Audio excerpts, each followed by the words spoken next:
Godly family yang dikasih oleh Tuhan, sungguh alangkah hidup kita menjadi kuat jikalau kita menggunakan kehidupan kita dengan sebaik-baiknya dengan membaca firman Tuhan, berdoa, khususnya teh hangat. Teduhkan hati, hadirkan semangat dari firman Tuhan. 2 Petrus 1 ayat 8 dan 9. Demikian firman Tuhan. Sebab apabila semuanya itu ada padamu dengan berlimpah-limpah, kamu akan dibuatnya menjadi giat dan berhasil dalam pengenalan akan Yesus Kristus, Tuhan kita. Tetapi barang siapa yang tidak memiliki semuanya itu, ia menjadi buta dan picik, karena ia lupa bahwa dosa-dosanya yang dahulu telah dihapuskan. Dosa-dosanya telah dihapuskan. Sangat memprihatinkan dan menyedihkan, bukan? Bila ada orang yang tidak menyadari dan mengabaikan anugerah di dalam Kristus yang berlimpah-limpah itu. Ya, lupa bagaikan orang yang buta dan picik. Bandingkanlah jemaat Laodikia yang Yesus gambarkan sebagai orang yang buta. Wahyu 3 ayat 17.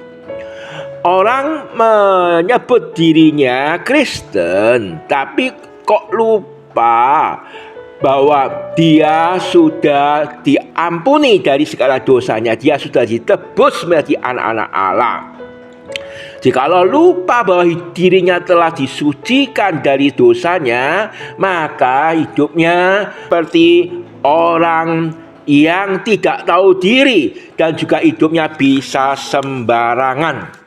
Hidupnya bisa berlanjut tetapi tidak menjadi kesaksian, tidak menjadi berkat, tidak berguna bagi sesamanya, bukan?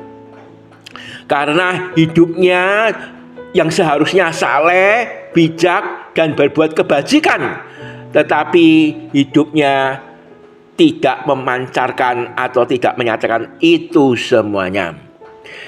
Jadi famili yang dikasihi Tuhan, Tuhan menganugerahkan segala sesuatu yang telah berguna supaya kita boleh hidup menjadi bagian dari kodrat ilahi. Kita sudah menerima janji-janji Allah yang sangat berharga untuk hidup berguna, untuk hidup kudus, dan menyatakan kodrat ilahi itu, dan seharusnya menyatakan atribut hidup baru yang berlimpah-limpah, agar hidupnya itu benar-benar menjadi kesaksian yang memuliakan Tuhan, dan hidupnya itu dibuatnya berhasil dalam pengenalan akan Yesus Kristus.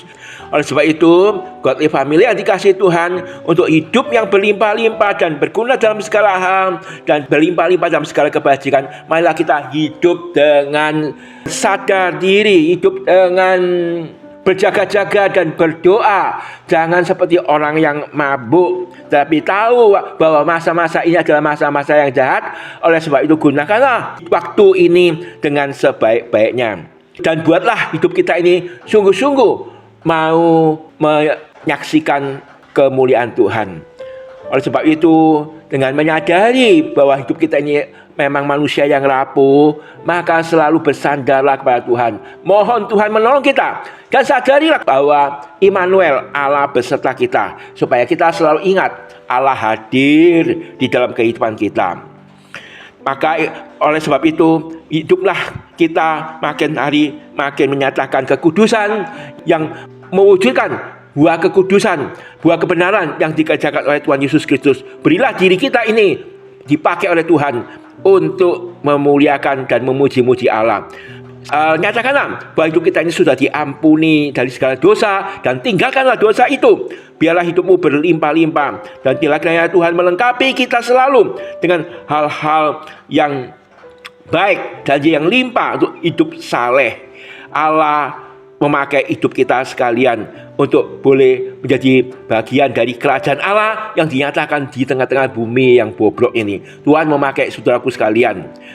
Mari kita berdoa. Terima kasih ya Tuhan Yesus, Engkau menyadarkan kami supaya kami selalu hidup dengan berjaga-jaga, hidup dengan mawas diri, supaya kami tidak menjadi orang Kristen yang melupakan atau mengabaikan akan anugerah Tuhan, mengabaikan bahwa dosa-dosa kami telah dihapuskan, dan supaya kami jangan hidup seperti orang buta dan picik. Terima kasih Tuhan, pakailah hidup kami sungguh-sungguh makin limpah dalam segala kebajikan dan kebijakan. Demi nama Tuhan Yesus kami berdoa. Amin. Mari kita semua beraktivitas dengan hidup dengan sadar diri dan selalu makin hari makin berprestasi dalam segala kebaikan. Tuhan Yesus memberkati. Amin.